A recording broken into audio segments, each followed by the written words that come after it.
జరిగినటువంటి నష్టాన్ని ఇవాళ మీ ముందుంచదలుచుకున్నాం. ఈ ఉమ్మడి నల్గొండ జిల్లాలో నల్గొండలో నిన్న జరిగినటువంటి డిఎస్సి ఎగ్జామ్స్ ఏదైతే ఉన్నాయో రిజల్ట్స్ వచ్చినాయో దాంట్లో ఈడబ్ల్యూఎస్ వాళ్ళకి 2050 ర్యాంక్ వచ్చినా వాళ్ళకి ఉద్యోగం వస్తుంది. కానీ బీసీడీ వాళ్ళకి 820 లోపే.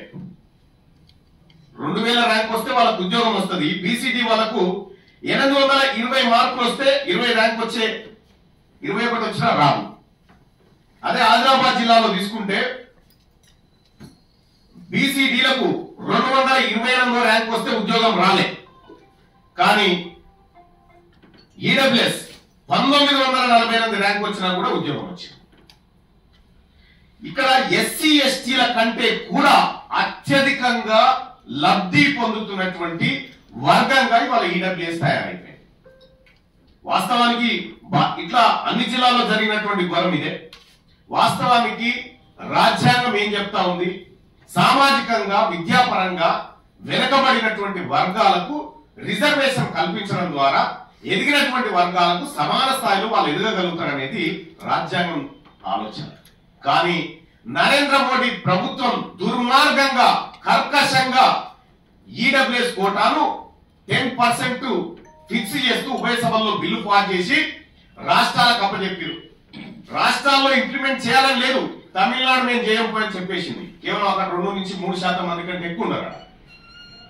ఇక్కడ తెలంగాణలో కేసీఆర్ అనేటువంటి వ్యక్తి ఈడబ్ల్యూఎస్ కోటాను ఆగ మేఘాల మీద ఎలాంటి సర్వే గాని ఎలాంటి కమిషన్ రిపోర్ట్ గాని లేకుండా 10% ఇంప్లిమెంట్ చేయడం ద్వారా ఇవాళ డిఎస్సిలో కేవలం 110 ఉద్యోగాలు ఈడబ్ల్యూఎస్ కు రావాల్సి ఉంటే 1100 ఉద్యోగాలు వాళ్ళకు పోయినాయి.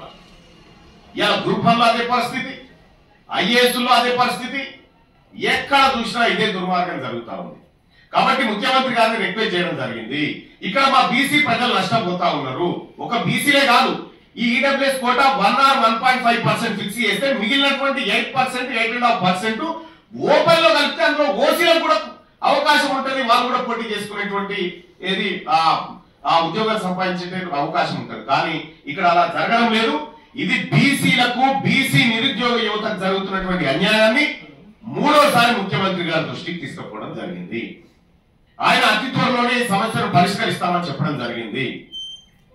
వాస్తవానికి రిజర్వేషన్ ఉన్నది పేద వర్గాలను పైకి తీసుకురావడానికి. కానీ నరేంద్ర మోడీ గారి ప్రభుత్వం పెద్దోళ్ళని ఇంకా పెద్దగా చేయడానికి ఈ ఈడబ్ల్యూఎస్ పెట్టి ఇవాళ కొంపలు ముంచాడు. మధ్యప్రదేశ్ హైకోర్టు క్లియర్ గా జడ్జిమెంట్ ఇచ్చింది. ఇక్కడ ఇంకో ట్విస్ట్ కూడా ఉంది. ఈడబ్ల్యూఎస్ కోటాను మొత్తం ఉన్నటువంటి ఉద్యోగాలు 100 అయితే అందులో 50% ఎస్సీ ఎస్టీ బీసీల రిజర్వేషన్ పోగా మిగిలిన 50లో అప్ టు 10% అన్నది.